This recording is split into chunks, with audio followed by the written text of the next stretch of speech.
అన్నదాత అన్నదాత మీ అన్నదాత చెమటోడ్చి ఆహారాన్నందించే రైతన్న అనునిత్యం నీ కండదండగా నిలిచే నేస్తం ఎవరన్నా అన్నదాత అన్నదాత మీ అన్నదాత.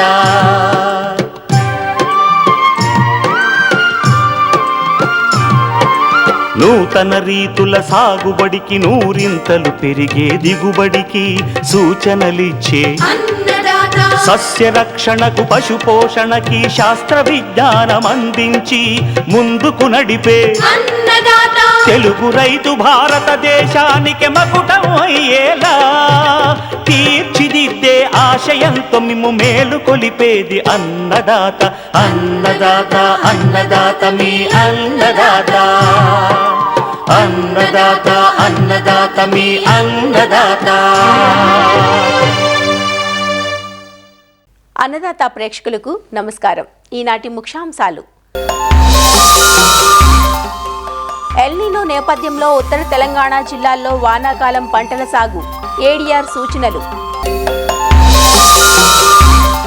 వర్షాకాలంలో చేపల పెంపకం రైతులు తీసుకోవాల్సిన జాగ్రత్తలు. ఇంకా జై కిసాన్ వ్యవసాయ సమాచారం.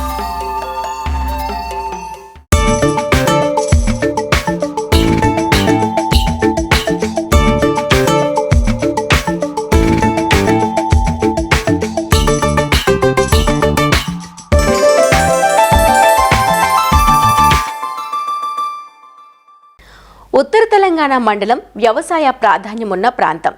కరీంనగర్, పెదపల్లి, జగిత్యాల, కామారెడ్డి, నిజామాబాద్, ఆదిలాబాద్, కొమరం భీం, నిర్మల్ జిల్లాలు ఉత్తర తెలంగాణ మండలం కిందకొస్తాయి. ఈ ఏడాది ఎల్నినో ప్రభావం వల్ల వర్షపాతం తక్కువగా ఉంటుందని వాతావరణ నిపుణులు ఇప్పటికే హెచ్చరికలు జారీ చేశారు. ఈ నేపథ్యంలో రైతులు త్వరపడి పంటలు విత్తుకొని నష్టపోకుండా కాస్తంత మెలకువతో వ్యవహరించాలని వ్యవసాయ నిపుణులు సూచిస్తున్నారు. మరి ఉత్తర తెలంగాణ జిల్లాల్లో ఎలాంటి పంటలను ఖరీఫ్లో సాగు చేసుకునే వీలుంటుంది? ఎన్ని మిల్లీమీటర్ల వర్షం పడిన తర్వాత విత్తనాలను విత్తుకోవచ్చు? ఒకవేళ వర్షాలు మరింత ఆలస్యమైతే అప్పుడు వేసుకునే పంటలు, వేసిన పంటల్లో ఎలాంటి జాగ్రత్తలు పాటించాలి?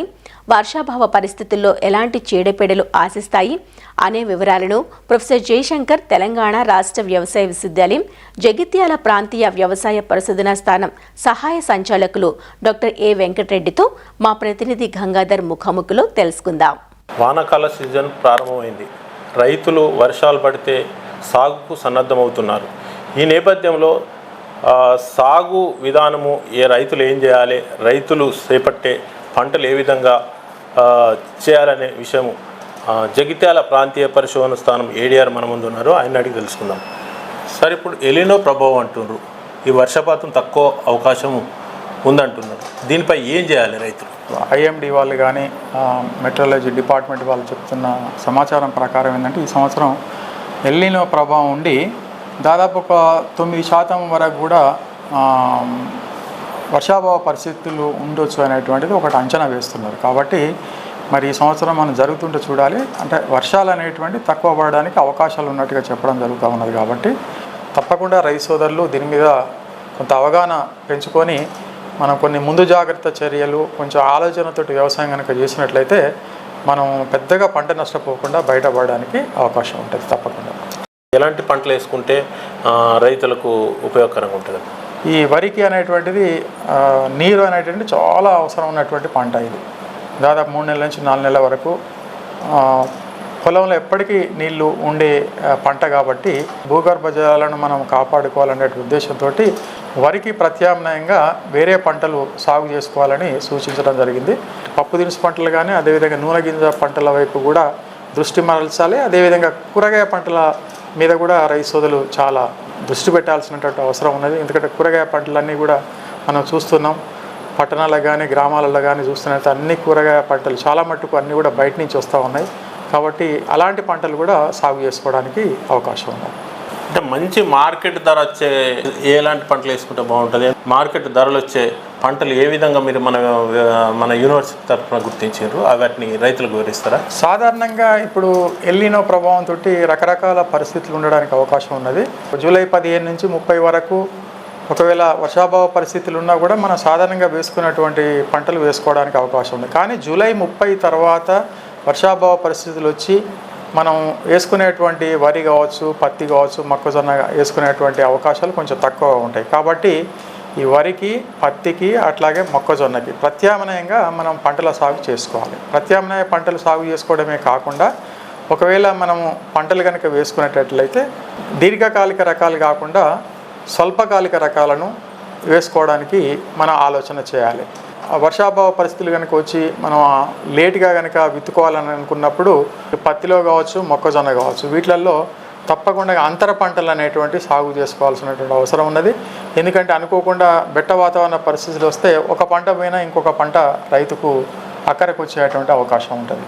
పత్తి వేసుకున్నట్లయితే పత్తిలో మనకు సుమారుగా ఒక 6-4 నిష్పత్తి కానీ లేకుంటే 4-1 నిష్పత్తిలో పత్తిలో అంతర పంటగా ముఖ్యంగా కంది పంట అనేది చాలా అనుకూలమైనటువంటి పంట. 4 వరుసలు పత్తి, 1 వరుస కంది పంట కనుక వేసుకున్నట్లయితే తక్కువలో తక్కువ 2 నుంచి 3 క్వింటాలు కూడా తీసుకోవడానికి అవకాశం ఉంటుంది. అది ఇంటి అవసరాలకు తీరిపోగా ఇంకా కొంత మార్కెట్లో కూడా అమ్ముకోవడానికి అవకాశం ఉంది. అట్లాగే మొక్కజొన్న ఒకవేళ వానాకాలంలో వేసుకున్నట్లయితే స్వల్పకాలిక రకాలతో పాటుగా పెసర కానీ, మినుము కానీ ఇట్లాంటి పంటలు, లేకుంటే సోయా చిక్కుడు కానీ ఇట్లాంటివి కూడా అంతర పంటలుగా సాగు చేసుకోవాలి. ఇలాంటి కొన్ని ప్రత్యేకమైనటువంటి పరిస్థితులు కనుక వచ్చినట్లయితే అంతర పంటగా మనం వేరే పంటలతో కనుక సాగు చేసుకున్నట్లయితే చాలా సమస్యల నుంచి బయటపడడానికి అవకాశం ఉంటుంది. ముఖ్యంగా ప్రతి ఏటా 1-2 వర్షాలు పడ్డప్పుడే దున్ని తర్వాత సాగు చేపడతారు, తర్వాత వర్షాలు పడాయి. ఎంత వర్షపాతం నమోదైనప్పుడు పంటలు సాగు చేయాలి? రైతు సోదరులు ఏం చేస్తారంటే సీజన్ అయిపోతుందేమో అనేటువంటి ఒక ఆదుర్దాతోటి చిన్న వర్షం పడ్డప్పుడే విత్తనాలు అంటే ముఖ్యంగా పత్తి కానీ వేరే పంటలు విత్తుకోవడానికి సిద్ధం అవుతారు. అట్లా చేసుకున్నట్లయితే ఆ భూమిలో ఉన్నటువంటి పదును సరిపోక మొలక అనేటువంటి కొంచెం వచ్చేసి ఆ మొలక అనేటువంటి భూమిలోనే ఎండిపోతుంది, ఇక బయటికి రాదన్నమాట. అందు గురించి తప్పకుండా రైతు సోదరులు పత్తి లాంటి విత్తనాలు పెట్టేటప్పుడు ఎర్రచిలక భూములు అయితే తక్కువలో తక్కువ 60 మిల్లీమీటర్ల వర్షపాతం నమోదు కావాలి. అట్లా అయిందా కాదా చూసుకోవాలి. అట్లాగే కొంచెం మీకు నల్లరేగడి భూములు కనుక ఉన్నాయనుకోండి, అప్పుడు 60 నుంచి 75 మిల్లీమీటర్ల వర్షపాతం వచ్చేంత వరకు మనం ఆగి సరైనటువంటి పదునున్నప్పుడు పెట్టుకుంటేనే మొలక అనేటువంటిది వస్తుంది. లేనట్లయితే రైతులు చాలా ఇబ్బంది పడి మళ్ళీ విత్తనం కొనుక్కొచ్చి మళ్ళీ విత్తనాలు వేసుకోవాల్సినటువంటి పరిస్థితి వచ్చి ఖర్చు కూడా ఎక్కువ కావడానికి అవకాశం ఉంటుంది. కాబట్టి ఆదుర్దాతోటి తొందర విత్తనాలు వేసుకోకుండా వర్షపాతం ఎంత నమోదైందని తెలుసుకొని దానికి తగ్గట్టుగా విత్తనాలు వేసుకోవడానికి రైతు సోదరులు ముందుకు వెళ్లాల్సింది కోరుకుంటున్నాం. ఒకవేళ వర్షాలు ఆలస్యం అయితే కటప్ డేటు ఎప్పటి వరకు ఏ పంటలు వేసుకోవచ్చు దాని మీద వివరిస్తారా? ముఖ్యంగా ఏంటంటే మన జూలై 15 నుంచి జూలై 30 వరకు ఈ లోపు మనకు అనుకూలమే. అంటే జూలై 15 వరకు కూడా వర్షాలు పడ్డట్టయితే సాధారణంగా మనం వేసుకునేటువంటి అన్ని పంటలు కూడా వేసుకోవచ్చు. ఇంకా ఆ తర్వాత జూలై 15 నుంచి మనకు జూలై 30 వరకు ఇంకొక పరిస్థితి ఉంటుంది.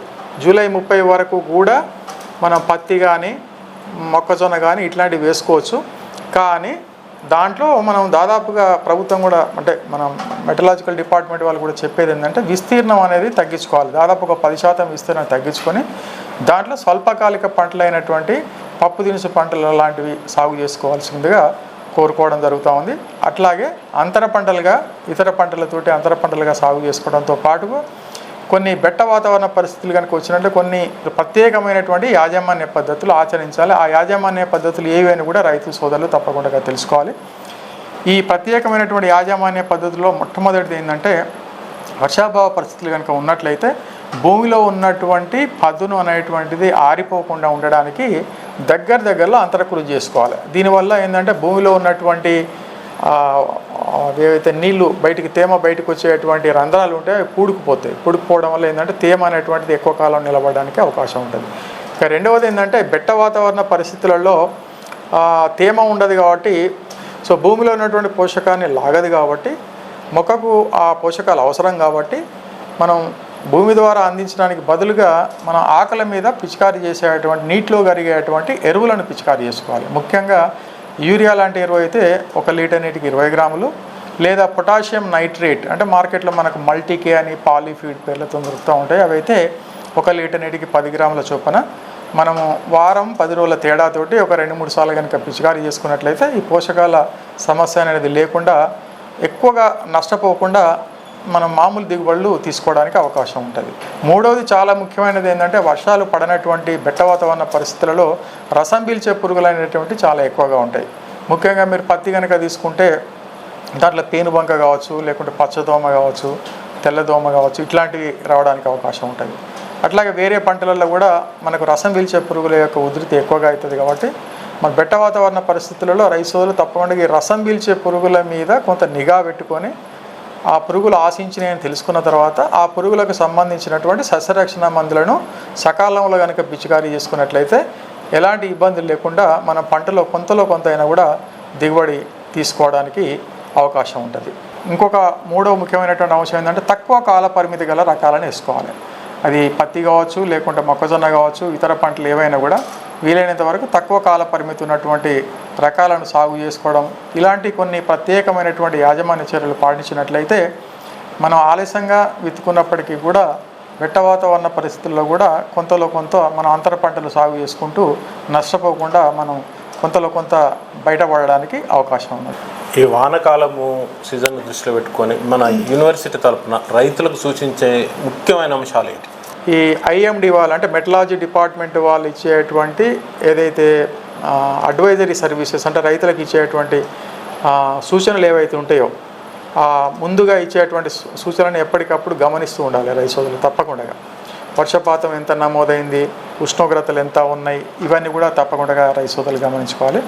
ఇంకా రెండవది ఏంటి చాలా ముఖ్యమైనటువంటి ఏంటంటే ముఖ్యంగా మన ప్రాంతానికి అవసరమైనటువంటి విత్తనాలు అవి ఆలస్యంగా విత్తుకునేటట్లయితే దీర్ఘకాలిక రకాలకు బదులు స్వల్పకాలిక రకాలు అవి మనకి ఎక్కడ దొరుకుతాయి, ఏ రీసెర్చ్ స్టేషన్లో దొరుకుతాయి అనే సమగ్ర సమాచారం కూడా మా యూనివర్సిటీ నుంచి మా టీఆర్వీకేలు తెలంగాణ రైతు విజ్ఞాన కేంద్రాలు కానీ అదేవిధంగా కేవీకే సైంటిస్టులు కూడా ఎప్పటికప్పుడు వాట్సాప్ గ్రూపులలో రైతు సోదరులకు ఇవ్వడం జరుగుతూ ఉంటుంది. కాబట్టి ఆ సలహా కూడా తప్పకుండా రైతు సోదరులు తీసుకోవచ్చు.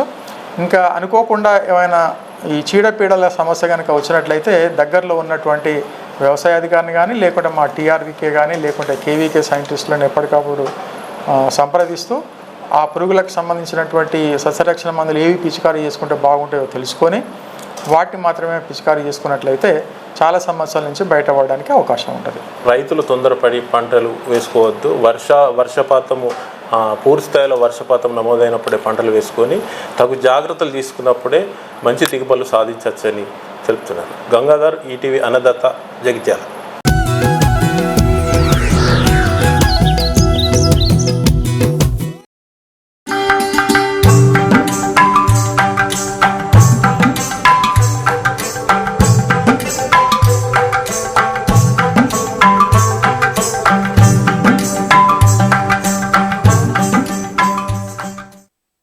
నెల్లూరు నుంచి శ్రీకాకుళం వరకు గల కోస్తా తీర ప్రాంతంలో సుమారు 5 లక్షల ఎకరాలలో మంచినీటి చేపల పెంపకం జరుగుతోంది.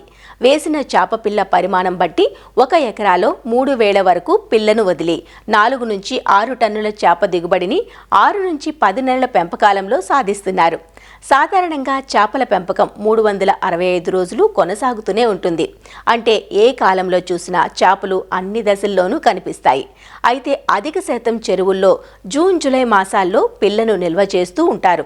ఈ కాలంలో ఉండే వాతావరణ మార్పులకు చేప పిల్లలు ఒత్తిడికి గురవుతూ ఉంటాయి.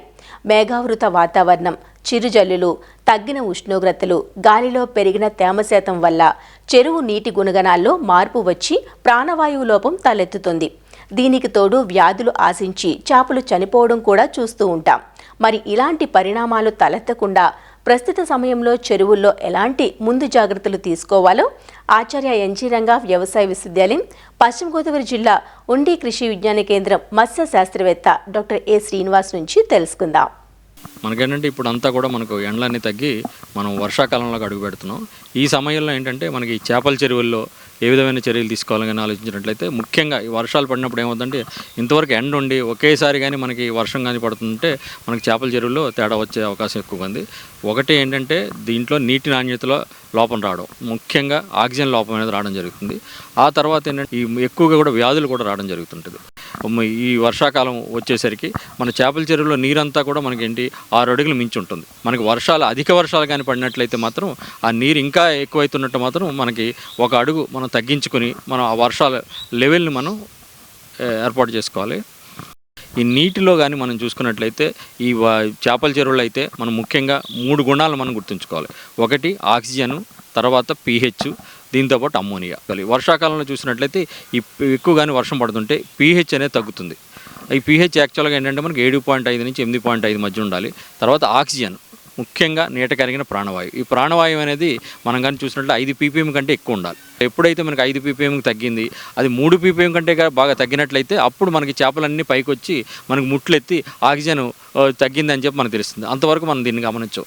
అందుకేంటంటే ఖచ్చితంగా ప్రతిరోజు మనం ఆక్సిజన్ని అలాగే pHని ఉదయాన్నే కొలిచి ఉదయం 6 గంటలకల్లా మనం ఒక శాంపిల్ తీసుకుని అందులో మన ఆక్సిజన్ 5 ppm కంటే ఎక్కువ ఉండేటట్లు, అలాగే pH 7.5 నుంచి 8.5 మధ్య ఉండేట్లు కానీ మనం యాజమాన్యం చేసినట్లయితే చాలా వరకు చేపల చెరువులు ఒత్తిడి రాకుండా, వ్యాధులైన రాకుండా ఉంటుంది. ఎప్పుడైతే మనకు మేఘావతి ఉందో ఈ చేపల చెరువులో అర్ధరాత్రి దాటి దగ్గర నుంచి కూడా పంపు సర్క్యులేషన్తో చెరువులో నీటిలో తోడడం. ఒకవేళ మనకి ఏరేటర్లు కానీ అందుబాటులో ఉంటే ఏరేటర్లను మనం చెరువులో తిప్పుకోవడం. ఆ విధంగా మనం చేసి చేపలు ముట్లు ఎత్తకుండా చూడాలి ఒకటి మన చెరువులో. తర్వాత ఏంటంటే మనకి ఈ చెరువుని ఒకసారి శాంపులింగ్ వేసి చెరువును చేపలందరూ పరిశీలించి ఈ చేపలకి మొప్ప పురుగుగానే ఉందేమని ఒకసారి చూసుకోవాలి. ఎప్పుడైతే ఈ చేపలు మొప్పలు కానీ ముద్దగా ఉన్నట్లు కనిపించేట్లయితే అటువంటి చెరువుల్లో ఈ ఆక్సిజన్ లోపం వచ్చిందంటే ఎక్కువ సంఖ్యలో చేపలు చనిపోవడం జరుగుతుంది. అందుకేంటంటే ఈ కాలంలో మనం ఆక్సిజన్ అనేది అతి ముఖ్యంగా మనం చూసుకోవాలి. తర్వాత ఏంటంటే ఇంకోటి pH. ఈ pH ఎప్పుడైతే మనకి 7.5 కంటే తగ్గుతుందో మనం ఈ చెరువుల్లో ఈ వర్షాకాలంలో ప్రతి 10 రోజులకు ఒకసారి అగ్రికల్చర్ లైమ్ని మనం ఎకరానికి ఇంచుమించు 30 kg దాకా కూడా మనం వేసుకోవడం మంచిది. దీనివల్ల pH నియంత్రించడమే కాకుండా బ్యాక్టీరియా సాంద్రత కూడా తగ్గడం జరుగుతుంది. అందుకు క్రిమి సంహారికి కూడా ఉపయోగపడుతుంది ఈ సున్నం అనేది. తర్వాత ఏంటంటే ఒక వారానికి ఒకసారి అయినా సరే మనం అమ్మోనియాని అడుగు నీటిని అమ్మోనియాని పరిశీలించినట్లయితే ఈ అమ్మోనియా అనేది మామూలుగా చూసినట్టే 0 ఉండాలి. ఇంచుమించు మొత్తం అమ్మోనియా అయితే ఇంచుమించు 1 ppm కంటే ఎక్కువ ఉండకూడదు చేపల చెరువుల్లో. అందుకే ఎప్పుడైతే మనకి ఈ 0 కంటే కూడా పెరుగుతుందో 0.5, 1 అలా వచ్చిందంటే మాత్రం అటువంటి చెరువులు ఏం చేయాలంటే అడుగు వరకు కూడా అడుగు నీరు తీసేసి మళ్ళీ కొత్త నీరు పెట్టుకోవడం. ఆ తర్వాత ఆ అవకాశం లేదు అనుకుంటే మనం ఏం చేయాలంటే జీలైట్ని ఎకరానికి 10 kg, అందులో ఏంటంటే మనకి యుక్కా సంబంధమైన మందులు మనకు దొరుకుతాయి, గ్యాసోనిక్స్ అని, ఓడోబాన్ ఇలాంటివి ఉంటాయి. దాన్ని ఇంచుమించు ఒక 1 kg ఎకరానికి 2 కలిపి కానీ మనం సాయంత్రం పూట జల్లినట్లయితే చాలా వరకు అమ్మోనియా సాంద్రత, మిగతా విషవాయువుల సాంద్రత అనేది తగ్గడం జరుగుతుంది. ఎప్పుడైతే ఈ వాతావరణంలో మబ్బులు ఇవి ఉన్నాయో కొద్దిగా స్ట్రెస్ కానీ ఉన్నట్టయితే ఈ చేపల్లో మేత తినడం అనేది తగ్గుతుంది. ఎప్పుడైతే మేత మిగిలిపోతుంది ఎక్కువగా అనుకున్నప్పుడు మనం మేత యాజమాన్యం చేసి తక్కువ మేత అనేది పెట్టుకోవాలి. ఆ తర్వాత మనకి చెరువు యొక్క రంగును చూసుకొని మన చెరువు నీటిలో కానీ ఎక్కువగా ప్లాంక్టాన్ ఉన్నట్లయితే, అంటే మనకేంటంటే పచ్చదనం ఎక్కువగా ఉంది, చెరువు నీటి రంగులో పచ్చదనం ఎక్కువగా ఉంది అనుకుంటే దీంట్లో అంటే ప్లవకాలు, జంతు ప్లవకాలు, వృక్ష ప్లవకాలు ఎక్కువగా ఉన్నట్టు అవి కూడా చేపకు ఆహారంగా ఉపయోగపడతాయి. అటువంటి చెరువుల్లో మనం మేత కానీ ఎక్కువగా ఇచ్చినట్లయితే దానివల్ల మేత వృధా అయ్యి అమ్మోనియా ప్రకటించింది. అటువంటి చెరువుల్లో ఏం చేయాలంటే ఎప్పుడైతే ఎక్కువగా మనం ప్లాంక్టాన్ ఉందని గ్రహించామో వారానికి ఒక రోజు మేత అనేది పూర్తిగా మానేయాలి చేపల చెరువులు. ఆ విధంగా చేయడం వల్ల ఏ విధమైన బరువు తగ్గడం అనేది జరగదు. కాకపోతే దీనివల్ల ఏంటంటే మన ఖర్చు అనేది తగ్గుతుంది. ఆ విధంగా చేసిన తర్వాత మనకి ఈ రంగు అనేది తగ్గుతుంది. తర్వాత మళ్ళీ మరుసటి రోజు నుంచి మామూలుగా మేత ఇచ్చుకున్నట్లయితే మేత యాజమాన్యం సక్రమంగా చేసినట్టు. ఈ విధంగా మేత యాజమాన్యం ఒకటి పాటించాలి. మనకి ఇవన్నీ అయిన తర్వాత మనకు 1-2 చేపలు కానీ చనిపోతుంటే వెంటనే ఆ చేపలను తీసుకెళ్ళి మనకు దగ్గరలో ఉన్న కృషి విజ్ఞాన కేంద్రం కానీ లేదా ఏదైనా మనకు దగ్గరలో ఉన్న పరీక్షాలయానికి తీసుకెళ్ళి ఆ చేపకు ఏమైనా జబ్బులు ఉన్నాయని పరీక్షించి అది చేసిన తర్వాత తదనుగుణంగా మనం ఏదైనా దానికి కావాల్సిన వాడాలి. ఈ విధంగా చేయడం వల్ల ఏమవుతుందంటే ఒకటి మనం ఖర్చు అనేది తగ్గించుకోవచ్చు. తర్వాత మనం చేపలన్నింటి కూడా ఒత్తిడి లేకుండా ఏ చేపలు కూడా చనిపోకుండా కూడా మనం ఈ పంటను అనేది తీసుకోవచ్చు.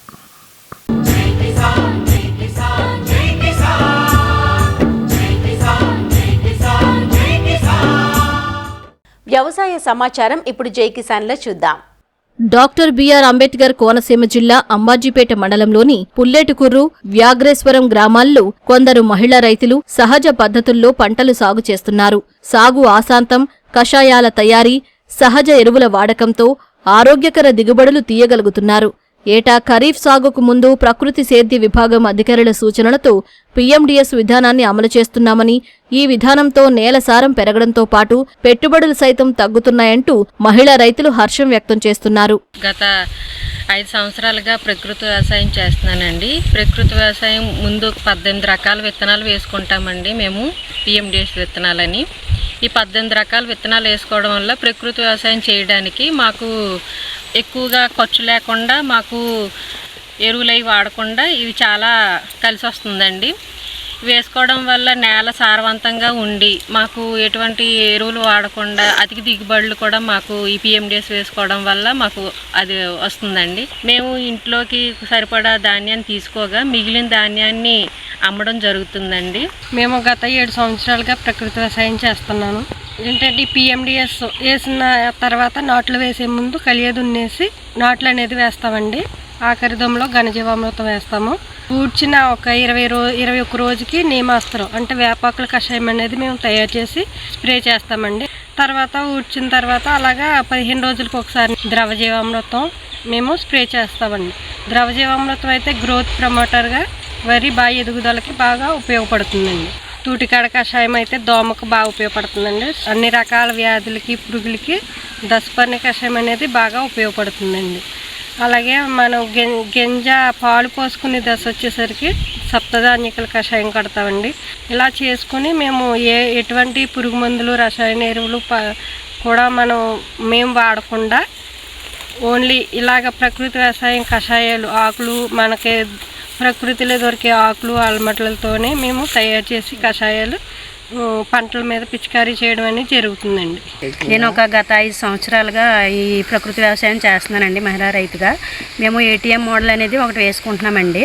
అందులో అనేక రకాల కూరగాయలు, ఆకుకూరలు, మళ్ళీ తీగజాతికి సంబంధించిన అన్ని పండించుకుంటున్నామండి. ప్రీ మాన్సూన్ డై సోయింగ్ విధానం PMDS లో దాదాపు 18 రకాల విత్తనాలు వెదజల్లుతున్నట్లు ప్రకృతి సేద్య విభాగం అధికారులు చెబుతున్నారు. ఈ విధానంలో సాగు చేసిన పంటల నుంచి ఎంతో కొంత ఆదాయం అందడంతో పాటు నేలకు కావలసిన పోషకాలు సైతం అందుతున్నాయంటూ వివరిస్తున్నారు.